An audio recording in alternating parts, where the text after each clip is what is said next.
নমস্কাৰ বন্ধু বান্ধৱীসকল, স্বাগতম জনাইছোঁ সকলোকে জ্ঞানৰ ভঁৰাল ইউটিউব চেনেলটোলৈ। আজি আমি আলোচনা কৰিম যিটো তেজপুৰ ইউনিভাৰ্চিটিত ৰিকুৱাৰমেণ্ট ওলাইছে 12টা প্ৰজেক্ট এছিষ্টেণ্টৰ ভেকেঞ্চি হয়, সেইটোৰ ওপৰতে আমি আজি এইটো ভিডিঅ'ত আলোচনা কৰিম। বহুত সুন্দৰ ভেকেঞ্চি আৰু ইয়াত কোনো ধৰণৰ লিখিত পৰীক্ষা নহয়, এইটো ৱাক ইন ইণ্টাৰভিউৰ জৰিয়তে চিলেক্ট কৰা হ'ব। গতিকে বলক ভিডিঅ'টো আৰম্ভ কৰোঁ। গোটেইখিনি আপোনালোকক এই ভিডিঅ'টোত সবিশেষ কৈ দিছোঁ, চাই লওক।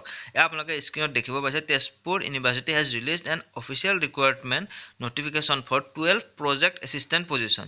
ঠিক আছে, তো 12টা প্ৰজেক্ট এছিষ্টেণ্টৰ ভেকেঞ্চি কেনেকৈ কি কৰিব। 2026 যিটো ৰিকুৱাৰমেণ্ট হয়, অৰ্গেনাইজেশ্যন হৈছে তেজপুৰ ইউনিভাৰ্চিটি, পোষ্ট নেম হৈছে প্ৰজেক্ট এছিষ্টেণ্ট, টোটেল ভেকেঞ্চি হৈছে 12টা আৰু জব টাইপ হৈছে এইটো টেম্পৰাৰী প্ৰজেক্ট বেছড হ'ব। আৰু ইণ্টাৰভিউ ডেট হৈছে 24 মাৰ্চ 2026 তাৰিখে দিনৰ 9:30 বজাৰ পৰা আপোনালোকে তাত ভিজিট কৰিব লাগিব। 9 বজাত হৈছে 9:30 বজাত হৈছে ৰিপৰ্টিং টাইমত আপোনালোকে গৈ পাব লাগিব। আৰু জব লোকেশ্যন হৈছে তেজপুৰ, আছাম। যিটো চেলাৰী হ'ব, চেলাৰীটো দিয়া হ'ব 27,000 টকা প্লাছ 10% HRA। আৰু এপ্লিকেশ্যন মোৰ হৈছে Google form plus walk in ইণ্টাৰভিউৰ জৰিয়তে ইয়াতে ভেকেঞ্চিটো ফিল কৰা হ'ব। যদি আপোনালোকে এলিজিবল হয়, গুগল ফৰ্মখন ফিল আপ কৰি আপোনালোকে ৱাক ইন ইণ্টাৰভিউৰ কাৰণে যাব লাগিব। ঠিক আছে, এনেকৈ আপোনালোকে এপ্লাই কৰিব পাৰিব। পষ্টটোৰ নাম হৈছে প্ৰজেক্ট এছিষ্টেণ্ট, টোটেল ভেকেঞ্চি 12টা। এইখিনি আপোনালোকে দেখিব পাৰিছে।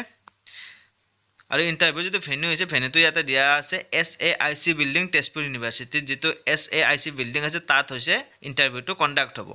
ঠিক আছে, আৰু candidate must select one preferred theme while applying advance material আৰু এনভাইৰমেণ্টেল ছাষ্টেইনেবিলিটি।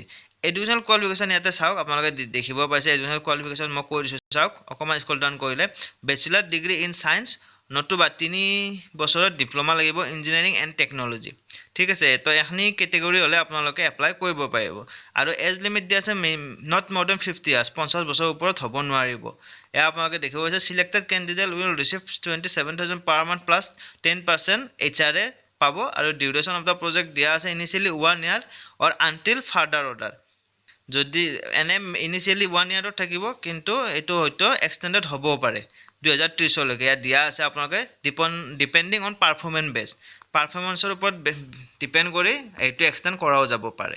ঠিক আছে, এতিয়া এপ্লাই কেনেকৈ কৰিব চাওক। এপ্লাই কৰিবলৈ এয়া ফিল দ্য গুগল ফৰ্ম, আপোনালোকে প্ৰথমে গুগল ফৰ্ম ফিল কৰিব।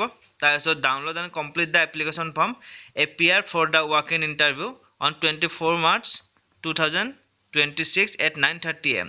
যিটো মই ভেন্যুটো ক'লোঁ অকণমান আগত, সেই ভেন্যুত আপোনালোকে 24 মাৰ্চ তাৰিখে 2026 চনৰ 9:30 বজাত আপোনালোকে গৈ পাব লাগিব। আৰু লগত ডকুমেণ্টছখিনি নিব লাগিব। অৰিজিনেল আৰু self attested copies of certificate class 10ৰ পৰা নিব লাগিব।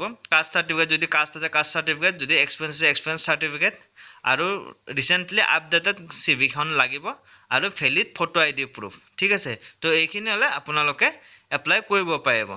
আৰু লাষ্ট ডেট হৈছে গুগল ফৰ্ম ছাবমিট কৰা লাষ্ট ডেট হৈছে 22 মাৰ্চ, আৰু ৱাক ইন ইণ্টাৰভিউৰ ডেট হৈছে 24 মাৰ্চ দিনৰ 9:30 বজাত। তো এইখিনি আছিল ভিডিঅ'টো। কিবা ডাউট থাকিলে কমেণ্ট বক্সত জনাই দিব। ধন্যবাদ।